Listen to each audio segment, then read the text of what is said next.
Hi అండి, అందరికీ నమస్కారం. ఇంతవరకు ఫ్లాప్ అంటే ఎరగని అనిల్ రావిపూడి దర్శకత్వంలో మొట్టమొదటిగా అనిల్ రావిపూడి మీద ఒక నమ్మకంతో మెగాస్టార్ చిరంజీవి గారు ఒప్పుకొని మనశంకర్ వరప్రసాద్ సినిమా అనేది స్టార్ట్ చేశారండి. మెగాస్టార్ చిరంజీవి గారే కాకుండా విక్టరీ వెంకటేష్, అలాగే చిరంజీవి గారికి హీరోయిన్గా నయనతార, అంతేకాకుండా కొంతమంది ముఖ్య నటులు కూడా ఈ సినిమాలో యాక్టింగ్ చేశారండి. ఈ నెల 12వ తారీఖున సంక్రాంతి కానుకగా విడుదలవుతుందండి. కానీ ఇంతవరకు బాగానే ఉంది. ఎప్పుడైతే ఈ సినిమా రిలీజ్ కావచ్చే టైం అనేది అంటే రోజులు దగ్గరకు వస్తున్నాయో అప్పటి నుంచి ఈ సినిమా పైన కుట్రలు జరిగే అవకాశం ఎక్కువగా కనిపిస్తుందండి. ఎందుకంటే గతంలో మెగా ఫ్యామిలీ నుంచి వచ్చిన ఎన్నో సినిమాలకు కూడా ఇలాంటి కుట్రలు అనేది జరిగినాయండి. కానీ కొన్ని సినిమాలు ఆ కుట్రలకు బలైపోయినాయి, కొన్ని సినిమాలు మాత్రం ఆ కుట్రల్ని ఛేదించుకొని బ్లాక్ బస్టర్ హిట్ అయిన సినిమాలు కూడా కొన్ని ఉన్నాయండి. ముఖ్యంగా రామ్ చరణ్ గారు నటించిన గేమ్ చేంజర్, పవన్ కళ్యాణ్ గారు నటించిన హరిహర వీరమల్లు, చిరంజీవి గారు నటించిన బోలాశంకర్, ఇంకా కొన్ని సినిమాలు కూడా మెగా ఫ్యామిలీ నుంచి వచ్చిన సినిమాలకు చాలా వరకు కుట్ర అనేది జరగటం వల్ల కూడా ఈ సినిమాలపైన నెగిటివ్ టాక్ వచ్చి ఫ్లాప్ అయిన సినిమాలు కూడా కొన్ని ఉన్నాయండి. అయితే కొంతమందికి ఒక డౌట్ అనేది ఉందండి, మెగా ఫ్యామిలీ నుంచి వచ్చే సినిమాలకు కుట్ర ఎవరు చేస్తున్నారు, ఎందువల్ల చేయాల్సి వస్తుంది, అసలు వెనకాల ఎవరుండి నడిపిస్తున్నారని చెప్పి చాలామందికి డౌట్ అనేది ఉందండి. అంటే ఈ మధ్యకాలంలో నేను చూసిన అంటే సోషల్ మీడియాలో వచ్చిన కథనాల ప్రకారంగా మాత్రమే నేను చెప్తున్నానండి. ఒక రాజకీయ పార్టీయే కాకుండా సినీ వర్గాల్లో ఉన్న కొంతమంది చిరంజీవి గారి సినిమాకి కుట్రలు చేస్తున్నట్టుగా సోషల్ మీడియాలో వార్తలు వస్తున్నాయండి.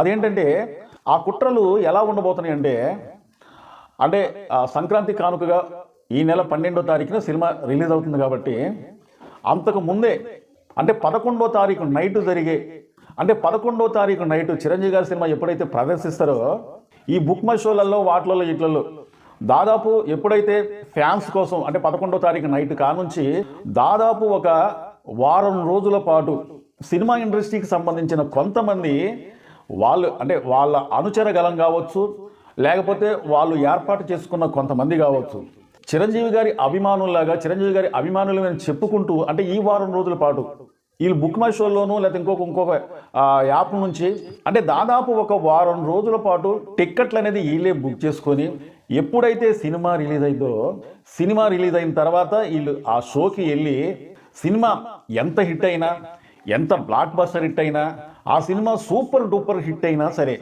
బయటికి వచ్చి నెగిటివ్ టాక్ను స్ప్రెడ్ చేయడానికి ప్రయత్నాలు జరగబోతున్నాయి అన్నట్టుగా సోషల్ మీడియాలో వార్తలు వస్తున్నాయండి. సోషల్ మీడియాలో వచ్చే కథనాల ప్రకారంగా చూస్తూ ఉంటే అసలు ఈ విధంగా ఎందుకు చేస్తూ ఉంటారు అనేది అర్థం కావట్లేదండి.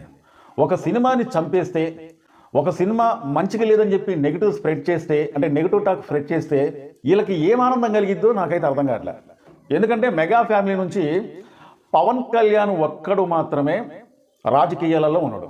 మిగతా వాళ్ళు ఎవరు కూడా అంటే చిరంజీవి గారితో సహా కూడా ఇప్పుడు రాజకీయాలకు స్వస్తి చెప్పి ఆయన సినిమాల వైపు వచ్చేసింది అనమాట.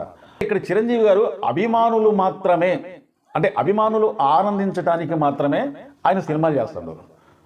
అభిమానులు తర్వాత అతన్ని కొద్ది గొప్ప ప్రేమించే ప్రేక్షకులు. మరి చిరంజీవి గారి తర్వాత రామ్ చరణ్ గారు, అతను ఏమన్నా రాజకీయాలలో తిరుగుతున్నాడంటే అది లేదు. పవన్ కళ్యాణ్ ఒక్కడు మాత్రమే రాజకీయాలలో మంచి యాక్టివ్గా తిరుగుతుందన్నమాట. అంటే ప్రజాసేవకే అతను అంకితం అయిపోయాడు. ఏదో అడప అతని ఫ్యాన్స్ని అలరించడానికి మరి కొన్ని సినిమాలు చేస్తూ ఉంటాడు అనమాట.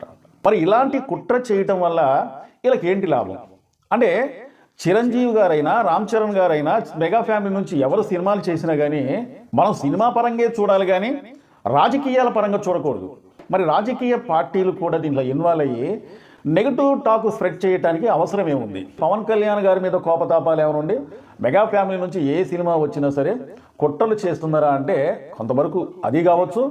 అదే కాకుండా సినీ వర్గాలలో ఉన్న కొంతమంది, అందరు కాదులే కానీ కొంతమంది, చిరంజీవి సినిమా ఒకవేళ హిట్గానైందంటే రికార్డులు మొత్తం కూడా పక్కగా జరిగే అవకాశాలు ఉన్నాయి. కాబట్టి మా రికార్డులు ఎప్పుడైనా మా రికార్డులాగే ఉండాలి, మా రికార్డులే స్థిరపడి ఉండాలి. మధ్యలో చిరంజీవి లాంటి వ్యక్తి ఒక మెగాస్టార్ సినిమా కానీ అది బ్లాక్ బస్టర్ హిట్ అయిందంటే మా రికార్డులు మొత్తం కూడా బద్దలైపోయే అవకాశాలు కూడా ఉంటాయి. కాబట్టి చిరంజీవి గారిని ఎదగకుండా అంటే అతని సినిమాలు ఎప్పుడు రిలీజ్ అయినా సరే నెగిటివ్ టాక్ స్ప్రెడ్ చేస్తే ఆ సినిమా హిట్ అయినా సరే, సూపర్ హిట్ అయినా సరే, బ్లాక్ బస్టర్ హిట్ అయినా సరే, సినిమా బాగలేదని, సినిమా చెత్తని, సినిమా ఎప్పుడైతే రిలీజ్ అయ్యిందో అంటే మన ఫ్యాన్స్కి వేసే షో కా నుంచి కూడా అదే రోజున ఫ్యాన్స్లలో కొంతమంది కలిసిపోయి మేము కూడా చిరంజీవి గారి ఫ్యాన్సే అని చెప్పి సినిమా ఎంత బాగున్నా సరే సినిమా అయిపోయిన తర్వాత కొంతమంది యూట్యూబ్ ఛానల్స్ దగ్గరికి వెళ్ళి సినిమా చండాలంగా ఉంది, సినిమా బాగలేదు అని నెగటివ్ టాక్ స్ప్రెడ్ చేయడానికి ఖచ్చితంగా ప్రయత్నాలు అయితే మాత్రం జరుగుతాయండి. ఎందుకంటే ఈ మధ్యకాలంలో రిలీజ్ అయిన చిరంజీవి గారు మనశంకర వరప్రసాద్ పాటలు ఎంత సూపర్ డూపర్ హిట్ అయినాయో అందరికీ తెలిసిన విషయమే. కానీ ఈ పాటలు బాగలేదని, ఈ పాటల్లో చిరంజీవి గారు సరిగా డ్యాన్స్ చేయలేదని, ఇలాంటి పాటలు ఇలాంటి పాత్రలు చిరంజీవి చేయాల్సిన అవసరం ఏమైనా చిరంజీవి గారి వయసుకి చిరంజీవి గారు తీసే సినిమాలకి సంబంధం ఏమైనా 70 సంవత్సరాల వయసుల్లో కూడా 35-40 సంవత్సరాల మధ్యలో ఉన్న యువకుడిలాగా చిరంజీవి గారు కనిపించినటువంటి చిరంజీవి గారి వయసు బట్టి చిరంజీవి గారి సినిమాలు తీయొద్దా అని చెప్పి ఎంతమంది చిరంజీవి గారి పైన ఏడిశారనేది ఈ మధ్యకాలంలో మనం చూసామన్నమాట. అయినా సరే వాళ్ళ విమర్శలకు వాళ్ళు ఎంత ఏడిసినా సరే ఆ విమర్శలు మొత్తం కూడా పక్కకు నెట్టి, ఎంత విషప్రచారం చేసినా కానీ ఆ విషప్రచారాన్ని కూడా పక్కకు నెట్టి, ఎంత దుష్ప్రచారం చేసినా కానీ వాళ్ళ దుష్ప్రచారాన్ని కూడా పక్కకు నెట్టి ఆ సాంగ్స్ ఎంత హిట్ అయినాయి అనేది మనం ఒకసారి చూసామన్నమాట. ఈ మధ్యకాలంలో చిరంజీవి గారి సాంగ్ అంటే మన ఈవెంట్లో ఒక మంచి సాంగ్ అనేది వదిలేరండి. అంటే చిరంజీవి గారి లెవెల్కి చిరంజీవి గారికి సరిపోయే సాంగ్ హుక్ సాంగ్. ఆ హుక్ సాంగ్లో చిరంజీవి గారు వేసిన స్టెప్ చూస్తూ ఉంటే ఎవరైతే చిరంజీవి గారిని విమర్శించారో వాళ్ళ విమర్శలకు సమాధానం చెప్పిందండి ఆ సాంగ్ అనేది. సరే ఇప్పటికీ కూడా సోషల్ మీడియాలో చిరంజీవి గారి సినిమాలపైన చిరంజీవి గారి మీద ఏడ్చేవాళ్ళు చాలా మంది ఉంటారు. తగ్గుతారా అంటే తగ్గరు. అలాగే సినిమా ఇండస్ట్రీ నుంచి కూడా చిరంజీవి గారి సినిమా పైన ఎవరైతే ఏడుస్తున్నారో, చిరంజీవి గారి సాంగ్స్ పైన ఎవరైతే ఏడుస్తున్నారో, చిరంజీవి గారి మీద కూడా పడి ఎవరైతే ఏడుస్తున్నారో వాళ్ళకు కూడా బుద్ధి వచ్చేటట్టు ఆ సాంగ్ అనేది కరెక్ట్గా బుద్ధి చెప్పింది. 70 సంవత్సరాల వయసులో చిరంజీవి గారు అసలు 70 సంవత్సరాల వయసు చిరంజీవి గారికి రావచ్చు, కానీ చిరంజీవి గారి నటనకు కావచ్చు, చిరంజీవి గారి యాక్టింగ్ కావచ్చు, చిరంజీవి గారి కామెడీ కావచ్చు, టోటల్గా చిరంజీవి చేసే సినిమాకి లేదు. కొంతమంది అంటున్నారు అంటే కొంతమంది హీరోలతో వాళ్ళ పేర్లు నేను చెప్పలే కానీ కొంతమంది హీరోలతో పోల్చి చిరంజీవి గారు అలాంటి పాత్రలు చేయొద్దా, ఆ తమిళంలో కొంతమంది హీరోలు ఉండరు వాళ్ళ వయసుకు తగ్గ పాత్రలు వాళ్ళు చేస్తున్నారు, తెలుగులో కొంతమంది హీరోలు ఉండరు వాళ్ళ వయసుకు తగ్గ పాత్రలు వాళ్ళు చేస్తున్నారని చెప్పి చిరంజీవి గారిని హృదయాన్ని గాయపరిచేటట్టుగా మాట్లాడుతున్నారు. కానీ నేను సమాధానం ఒకటే చెప్తున్నాను, అదేంటంటే 70 సంవత్సరాల వయసుల్లో కూడా చిరంజీవి గారు ఆ ఉక్కు స్టెప్ వేసింది కదా. ఇప్పుడు ఎవరైతే మీరు 70 సంవత్సరాలు అంటున్నారు కదా వేరే వాళ్ళని, వేరే హీరోని, వాళ్ళు ఇష్టంటి ఉక్కు స్టెప్ వేయడం చూద్దాం. వాళ్ళ వల్ల కాదు. చిరంజీవి గారి ఈ ఉక్కు స్టెప్పే కాదు, ఎలాంటి స్టెప్ అయినా సరే ఇంకా ఒక 10-15 సంవత్సరాలైనా సరే ఏ స్టెప్ అయినా వేయగల వ్యక్తి చిరంజీవి గారు. కానీ చివరిగా నేను ఒక్క మాటే చెప్తున్నాను, రివ్యూ ఎవరు చెప్పినా సరే సినిమా బాగలేదు, సినిమా చెత్త, సినిమాలో ఏమీ లేదు, చిరంజీవి గారి పని అయిపోయింది, చిరంజీవి గారి ఇష్టం సినిమాలు కాకుండా అతను వయసుకు దగ్గర పాత్రలన్నీ చేసుకోవచ్చు కదని చెప్పి చిరంజీవి గారి సినిమా ఎప్పుడైతే రిలీజ్ అయిందో అప్పటి నుంచి ముఖ్యంగా గుర్తుపెట్టుకోండి, ఈ వీడియోని మిమ్మల్ని అందుకే నేను రిక్వెస్ట్ చేస్తున్నాను, షేర్ చేయండి. ముఖ్యంగా ఏంటంటే ఎవరైతే ఈ సినిమా పైన చిరంజీవి గారి పైన స్ప్రెడ్ చేయాలనుకుంటున్నారో, నెగిటివ్ టాక్ స్ప్రెడ్ చేయాలనుకుంటున్నారో వాళ్ళ రివ్యూలు మీరు ఎవరు కూడా వినాల్సిన అవసరం లేదు. ఎందుకంటున్నానంటే కొంతమంది జెన్యున్గా రివ్యూ చెప్పే వాళ్ళు ఉండరు, కానీ వాళ్ళ రివ్యూలు కూడా పక్కకు దోసి ముందర వీళ్ళు వచ్చేస్తున్నారు. గిట్టని హీరోల పైన, గిట్టని సినిమాల పైన, వాళ్ళు చేసే సినిమాల పైన విషప్రచారం జల్లడానికి కొంతమంది రివ్యూలు అనేది ఇస్తూ ఉంటారు.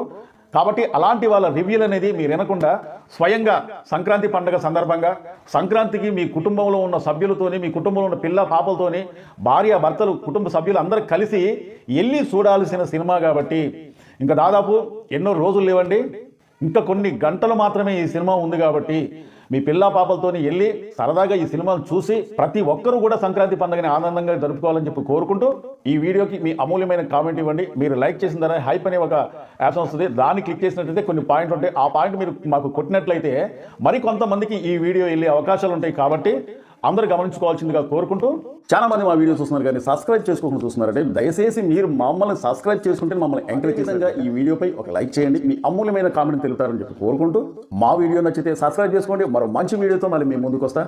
Thank you.